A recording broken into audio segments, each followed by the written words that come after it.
وہ یہ ناکامی کیا ہے کہ جنت میں جائے گا، جہنم میں نہیں جائے گا، لیکن بڑے درجات سے محروم ہو جائے گا، بڑے درجات سے محروم ہو جائے گا۔ اونچے درجات کے لیے تیسرے پیپر کو لینا ضروری ہے، وتواصوا بالحق وتواصوا بالصبر، چوتھا پیپر ساتھ لگایا کہ صبر اگر چوتھی شرط نہیں ہے تو پھر ناکامی کیا ہے؟ چوتھی شرط اگر نہیں پھر ناکامی کیا ہے؟ ایمان بھی ہے، عمل بھی ہے، تبلیغ بھی ہے، صبر کوئی نہیں ہے تو پھر ناکامی کیا ہے؟ اس کی ایک مثال دیتا ہوں، اس سے آپ کو بات واضح ہو جائے گی۔ 20 ٹیمیں میدان میں اترتی ہیں تو وہ لڑتے لڑتے لڑتے لڑتے 2 رہ جاتے، یہ دونوں برابر ہوتی ہیں، آگے تقدیر چلتی ہے، تقدیر چلتی ہے، کرکٹ ہے، ہاکی ہے، فٹ بال ہے، یہ بڑے بڑے کھیل ہیں، آخر میں آخری 2 ٹیمیں ایک دوسرے کے برابر کی ہوتے ہیں 19-20 کے فرق کے ساتھ، ان میں ایک جیت جاتا ہے، ایک ہار جاتا ہے۔ ہارنے والے کو یہ اعزاز ہے کہ وہ سیکنڈ ہے، پوری دنیا کی سیکنڈ ٹیم ہے۔ کبھی ان کو خوش ہوتے دیکھا؟ روندے ہی پہ ہوندے، انہوں نے ملک والے بھی رو رہے ہوندے تو آ بھی میدان ہے جو روندے پہ ہوندے، ٹھیک؟ ان کو یہ خوشی نہیں ہوتی کہ ہم سیکنڈ آئے، ان کو یہ غم ہوتا ہے کہ ٹرافی نکل گئی، ٹرافی۔ چوتھی شرط ٹرافی ہے، ٹرافی۔ اللہ کی بارگاہ سے وکٹری سٹینڈ کے اوپر کھڑے ہونے کے لیے 4 کام ضروری ہیں: ایمان، عمل صالح، تبلیغ کا کام، صبر۔ یہ 4 باتیں لازمی پیپر، آپ کے بھی لازمی پیپر کچھ ہوتے ہیں جن کا پاس ہونا ضروری ہوتا ہے۔ ایمان کا درجہ کیا ہے؟ ایمان کا آخری درجہ 33 نمبر والا بتا دوں، 33 نمبر والا، تاکہ تسلی ہو، خوف نہ چھائے کہ بھئی ہم تو، ہمارے پاس تو ایمان ہے ہی کوئی نہیں، ہم کیا کریں۔ نہیں، میں 33 نمبر بتا دیتا ہوں، اس سے نیچے نہ جاؤ۔ میں نے 7ویں میں نا فارسی رکھی، فارسی نا وہ جو آپشنل مضمون ہوتا ہے، چونکہ اس کے ٹیچر تھے بوڑھے سے، میں کہ نہ کچھ آکھنا نہ پوچھنا، چلو فارسی رکھو۔ تو زیدی صاحب رحمۃ اللہ علیہ، تو میرے نمبر آئے 7، 100 میں سے 7 نمبر، میں پڑھتا ہی مجھے بلایا طارق جمیل، جی سر ادھر آئیے۔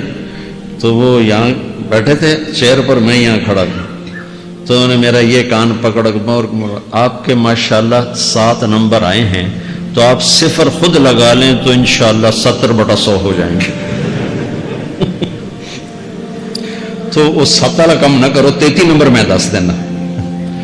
تو میرے نبی پہ قربان جاؤں، میرے نبی نے اپنی امت کے کمزوروں کو بھی لیا اور اوپر والوں کو، صدیق بھی موجود ہے۔ تو میرے نبی نے کہا اذا سرت کا حسنۃ وساءت کا سیئۃ فانت مومن، اگر تجھے نیکی کر کے خوشی ہو اور گناہ کر کے تجھے پریشانی ہو تو تو ایمان والا ہے۔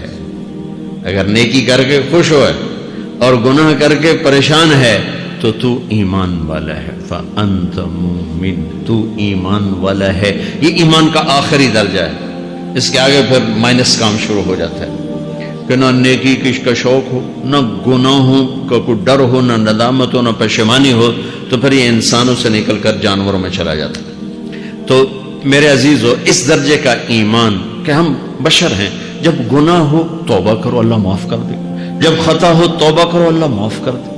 معاف کرنے میں اللہ کو سب سے زیادہ پسند معاف کرنا ہے، کہ بندے کا توبہ کرنا، اللہ کا معاف کرنا، بندے کا توبہ کرنا، اللہ کا معاف کرنا۔